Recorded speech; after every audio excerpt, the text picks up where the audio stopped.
pas de frontières coloniales, parce que souvent il va du côté de l'Ouganda pour trancher la palabre africaine qui concerne sa communauté. J'ai continué le long de la frontière et je suis arrivé, je lui ai parlé qu'ici, vous avez des Ngwandi de Yakoma et des Ngwandi de Centrafrique. Mais qui les a séparés? J'ai dit la frontière coloniale. Je suis arrivé dans Bandaka, j'ai dit, il y a des Mongos du côté de la RDC, des Mongos du côté du Congo-Brazzaville. Mais qui a séparé cette même? J'ai dit, eh bien, c'est une frontière coloniale. Nous sommes arrivés à Kinshasa, j'ai dit, les Batékés sont d'origine Congo, il y a des Batékés à Kinshasa et des Batékés au Congo-Brazzaville. Il y a des Manianga au territoire Manianga et des Manianga du côté du Congo-Brazzaville. Il y a des Bayombe du côté de la RDC et des Bayombe du côté du Congo-Brazzaville. Monsieur le Président, honorable député, quand la frontière coloniale était passée dans le Manianga, il est arrivé dans un village appelé Kindamba, et cette frontière a traversé un cimetière. De telle manière que la frontière est passée au milieu, la tête du chef coutumier de ce pays était placée du côté du Congo-Brazzaville.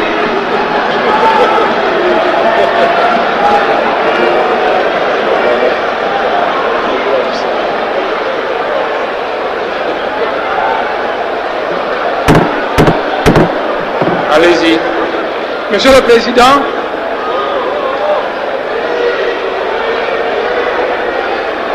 non, poursuivez. donc, voyez, Savorien de Brazza, je vais répéter, Savorien de Brazza, Savoria de Brazza, Savonia. un Italien naturalisé français, et Henri Morto Stanley s'est dû subiter la terre du Congo. Ils ont commencé ici, ils allaient tracer une frontière. Ah, ici c'est la France, là c'est la Belgique, là c'est la France. On arrive dans une certaine localité, la frontière arrive dans un cimetière. Et elle passe au milieu d'un tombeau dont la tête du chef coutumier se trouve du côté du Congo-Brazzaville et le reste de son corps du côté de la RDC. Alors j'ai dit à Boisbouvier que ça c'était les frontières. Tout ça toujours avec Boisbouvier. C'est très grave. Mais à l'intérieur, j'avais dit ceci à Boisbouvier, entrons maintenant à l'intérieur de la République démocratique du Congo. Les connaissances à ma disposition me disent que le Moulouba di Katanga et le Moulouba di Kasaï sont un même peuple. Avant les frontières coloniales, leur pays était un. Et quand la Belgique a fabriqué ces provinces, elle a tracé une frontière coloniale qui a séparé le Katanga du Kasaï. Et à cause de cette frontière coloniale, les Kasaïens sont chassés au Katanga, malmenés à cause d'une frontière coloniale.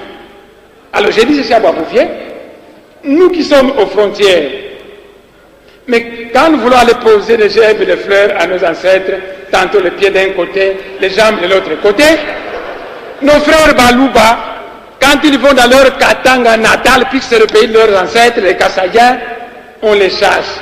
Alors qu'est-ce qu'il faut faire?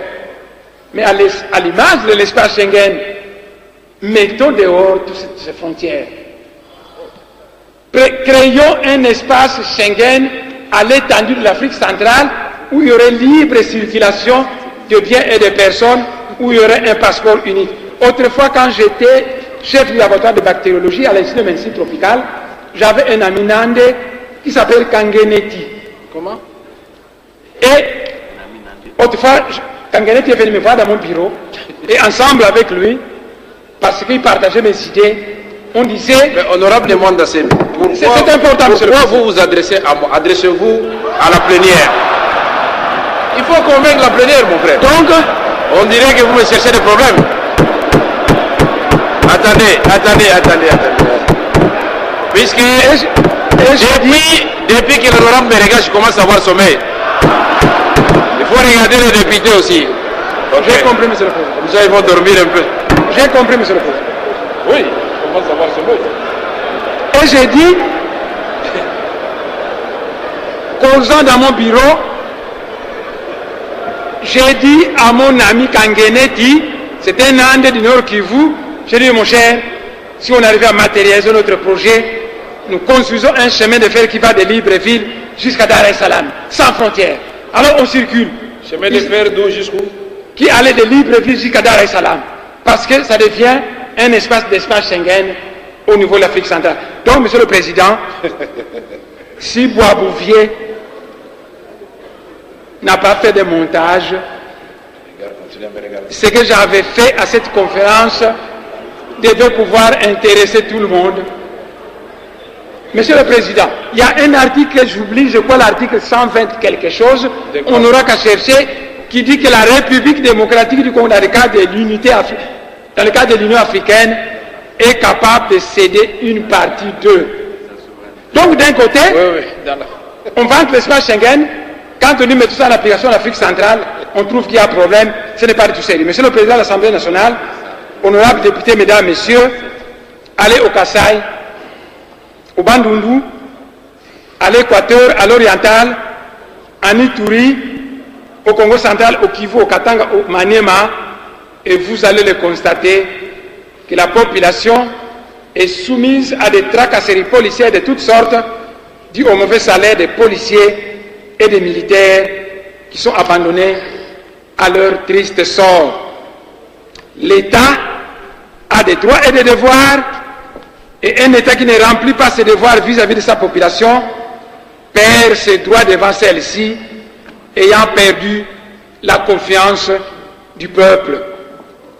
Partout au Congo central, au Bandundu, au Kasaï, dans l'Équateur, dans l'Oriental, au Kivu, la police, les FARDC, la DEMIAP, la DGM, la NER, les hommes de parquet et les magistrats, tous convoquent les citoyens congolais. Tous jugent, tous imposent des amendes exorbitantes sans quittance, tous arrachent des chèvres, voire même des femmes de trouille, parce que l'État est moribond. Dans ce pays, notre État est devenu un cadavre qui respire encore. Et c'est dans cette ambiance... Honorable Nemwanda Semi, vous êtes membre d'une institution, député, et vous dites que l'État c'est un cadavre qui respire. Je retire la parole. Retirez ça rapidement. Je retire la parole. Voilà. C'est dans cette ambiance d'absence généralisée de l'État que Bundula Congo a été amené à mettre sur pied un panel de médiation conforme à la tradition Congo, lequel panel a été fortement apprécié par la population du Bas-Congo qui s'est prise en charge. C'est ce panel, et ça se faisait gratuitement. Ce qui faisait que les citoyens commençaient à fuir là où on leur demandait 100 000 francs. Et c'est ce panel de médiation qu'on appelle abusivement tribunaux pour incriminer Bundula Congo.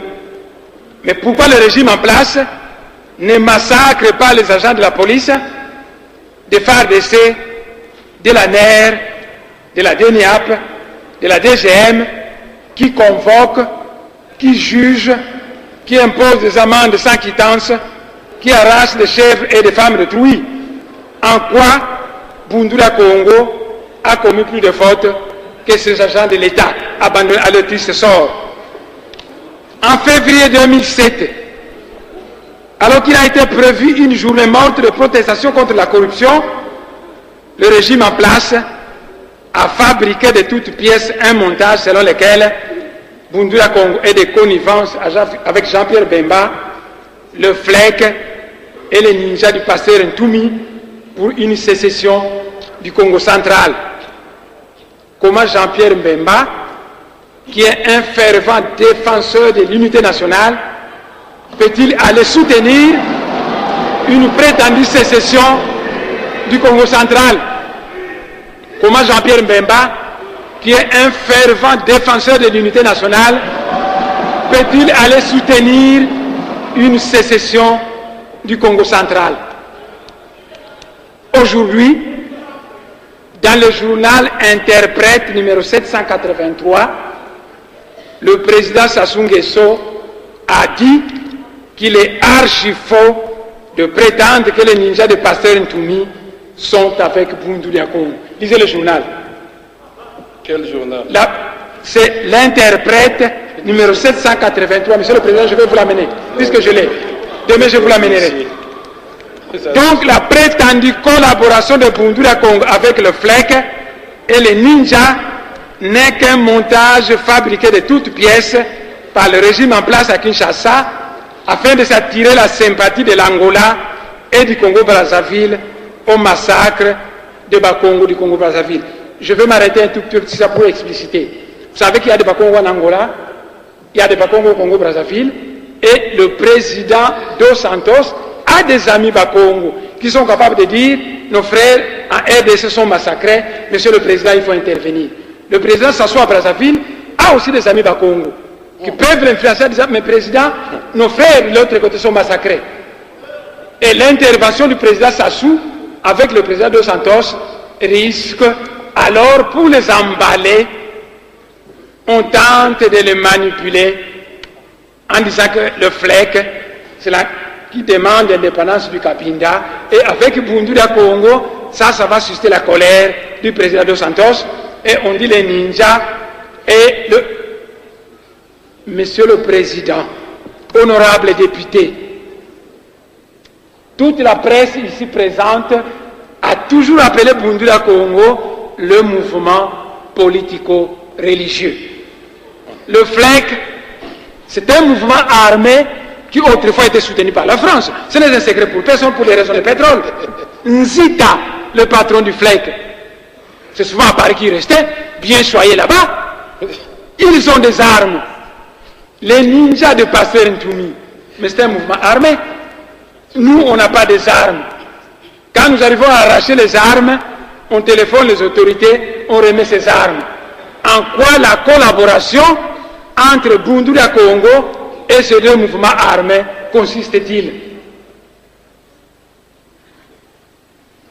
Le chapitre 1, ça c'est la longue introduction. Le ministre de l'Intérieur a parlé pendant 4 heures. Honorable. Du temps. Honorable, ça c'était quoi? C'était quoi? C'est l'introduction. Maintenant, nous avons 3 chapitres qui sont plus brefs. L'introduction à mon discours. Nous entrons au chapitre 1, honorable député. Oui, l'introduction. Et le chapitre 1 s'appelle la restauration de l'autorité de l'État. Monsieur le Président de l'Assemblée nationale, honorable député, mesdames, messieurs, la sagesse Congo enseigne que Mvoilangani, Kamanisanga Mvoilanganiko, ce qui veut dire qu'on ne met jamais fin au désordre en agissant par le désordre.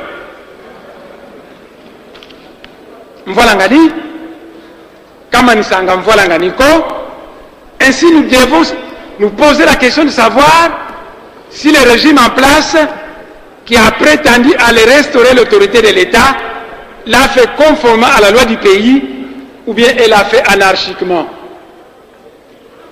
Nous devons nous poser la question de savoir si dans son opération de la prétendue restauration de l'autorité de l'État, le régime en place a respecté ces 2 principes juridiques selon lesquels l'infraction est individuelle.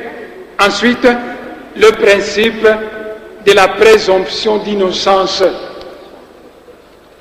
Au lieu d'arrêter les responsables de l'infraction et de les déférer devant les juridictions compétentes, le régime en place a transgressé la loi du pays en allant causer des milliers de fois plus de morts et de destructions méchantes de maisons que celles qu'il prétend reprocher à ses accusés.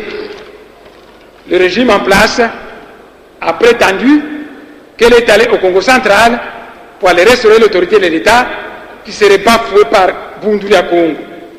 Et pourtant, pendant que l'infraction est individuelle, arrivé sur le lieu, le régime en place a donné l'ordre aux militaires d'utiliser des bombes incendiaires, des roquettes, des canons contre des civils non armés indistinctement, donc contre des catholiques, contre des protestants, contre les kimbanguistes et contre les gens de Bundura Congo, ce qui constitue un crime contre l'humanité conformément au statut de Rome de la Cour pénale internationale. Le régime en place a prétendu qu'elle est allée au Congo central pour restaurer l'autorité de l'État qui serait bafouée par Bundura Congo et pourtant arrivé sur place des maisons de catholiques, des maisons de protestants, des maisons de musulmans et de Bena Congo, c'est-à-dire les adeptes de Bundura Congo, des maisons de kimbanguistes ont été détruites indistinctement par l'armée gouvernementale. Le couvent des sœurs de la mission Vaku a été attaqué par l'armée gouvernementale. La mission catholique Mbandakani a été pillée. Des maisons de pasteurs protestants pillées. Le régime en place est ainsi responsable des pillages, des viols, des vols et des destructions de maisons qui ont été commis partout à Luozi, à Mbanza Boulou, à Kinsemi, à Kingila, à Lufuku, à Kingimbi, à Yunga, à Musinga, à Mbandakani, à Kibunzi, à Kinkenge, à Sumbi, à Nsekembanza, à Lemba, à Tiela, à Kwakwa, à Matadi, à Mwanda, où on a prétendu qu'on n'a rien fait.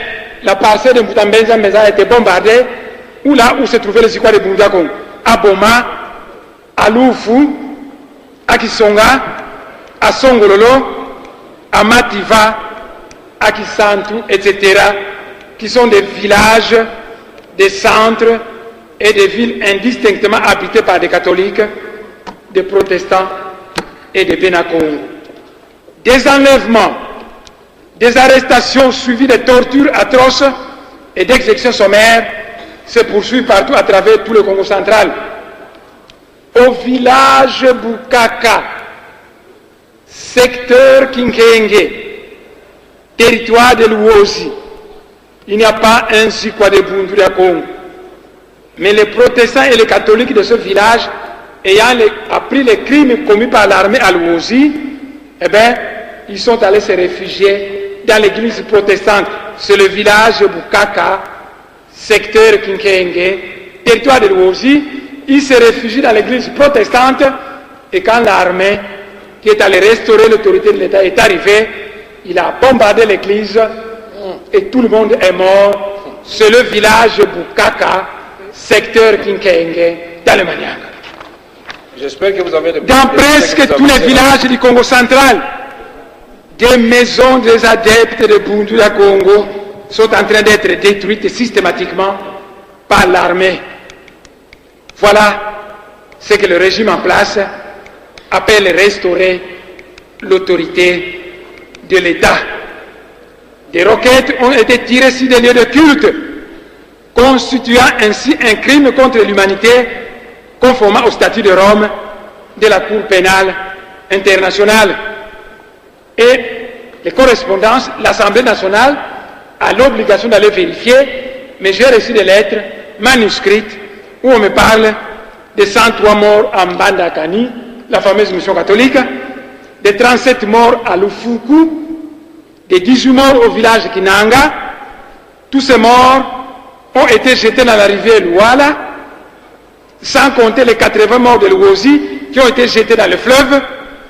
Si nous ajoutons à ce bilan partiel les morts des autres villages du territoire de Luozi et du territoire de Nsekembanza, alors on dépasse le millier de morts. Et jusqu'à présent, on a découvert 2 fosses communes, à Mbatasiala avec 16 corps et à Sumbi avec 36 corps. Les militaires du régime en place sont équipés de bombes.